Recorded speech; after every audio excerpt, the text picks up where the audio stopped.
Hi friends, Karthi Deepa சீரியலோட March 18க்கான ஒரு குட்டி ப்ரோமோ. வாங்க வீடியோக்குள்ளே போகலாம். அபிராமி கார்த்திகிட்ட சொல்கிறாங்க, எக்காரணத்தை கொண்டு இந்த சொத்தை பிரிச்சிடக்கூடாதுன்னு. அப்படி என் உயிரே போனாலும் இந்த சொத்தும் இந்த குடும்பமும் எக்காரணத்தை கொண்டும் பிரிஞ்சிடக்கூடாதுன்னு. அதுக்கு கார்த்தி, நான் பார்த்துக்கிறேம்மா, நீங்கள் கவலைப்படாமல் படுங்கம்மான்னு சொல்லிட்டு கார்த்தி கிளம்புறாரு. சரிங்க அப்படின்னு சொல்லிட்டு மீனாட்சி அதுக்கு தகுந்த மாதிரி சமைக்கிறாங்க. அடுத்ததாக தீபா அவங்க அம்மா அப்பாவை வாங்கம்மா போய் சாப்பிட்லான்னு கூப்பிட்றாங்க போய். அப்போது மைதிலியும் ஜானகியும் சாப்பிட்றதுக்கு வராங்க. நம்ம ராஜேஸ்வரியும் ஐஸ்வர்யாவும் எப்படியும் அவங்க குடும்பத்தை அவமானப்படுத்திடலான்னு வெயிட் பண்ணுறாங்க. அவங்கன்னா காசு பணம் இல்லைனாலும் ஒரு சொல்லிட்டனாலும் அவங்க அவமானப்பட்டு நின்றுவாங்க. அவங்கன்னா சாப்பிட வர நேரத்தில் ராஜேஸ்வரியும் ஐஸ்வர்யாவும், இவ்வளோ சாப்பாடு செஞ்சுருக்கு, இதை நம்ம வீட்டில் யார் சாப்பிடுவாங்க, இதை நான் இல்லாதவங்களுக்கு கொடுக்கலாமே அப்படின்னு மூஞ்சி சுளிக்கிற மாதிரி பேசுவாங்க.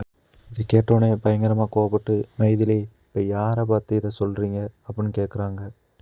நான் யாரை பார்த்து சொல்லலை, நான் பொதுவாக தான் சொல்கிறேன் அப்படின்னு சொல்கிறாங்க. அந்த இடத்துல மைதிலிக்கும் ராஜேஸ்வரிக்கும் சண்டை வர மாதிரி வந்துச்சு. உடனே சாப்பாடு வேணாம் ஒன்று வேணான்னு சொல்லிட்டு அங்கேருந்து தீபா குடும்பம் கிளம்புறாங்க. அபிராமிக்கு இங்கே வீட்டில் நடந்த பிரச்சனை தெரிய வருது.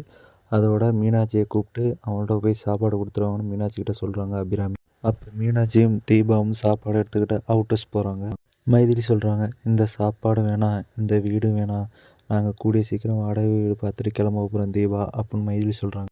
அவங்க பேசுனதான் பெரிய விஷயமா எடுத்துக்காதீங்கம்மான்னு தீபா சொல்கிறாங்க. தீபா அம்மா சொல்கிறாங்க, நாங்கள் இருந்தால் எங்கள் பொண்ணு வாழ்க்கை தான் கெட்டு போயிடும் அப்படின்னு சொல்கிறாங்க. என் புருஷனோ மாமியாரோ எதுவும் வார்த்தை சொன்னால் அந்த வார்த்தையை மதிக்கணும்னு தீபா சொல்கிறாங்க.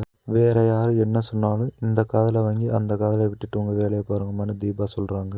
இதோட இந்த ப்ரோமோ முடியுது ஃப்ரெண்ட்ஸ். இந்த வீடியோ உங்களுக்கு பிடிச்சிருந்தா லைக் பண்ணுங்கள், கமெண்ட் பண்ணுங்கள், சப்ஸ்கிரைப் பண்ணுங்கள். அப்படியே இந்த வீடியோ உங்கள் ஃப்ரெண்ட்ஸ்களுக்கும் ஷேர் பண்ணுங்கள்.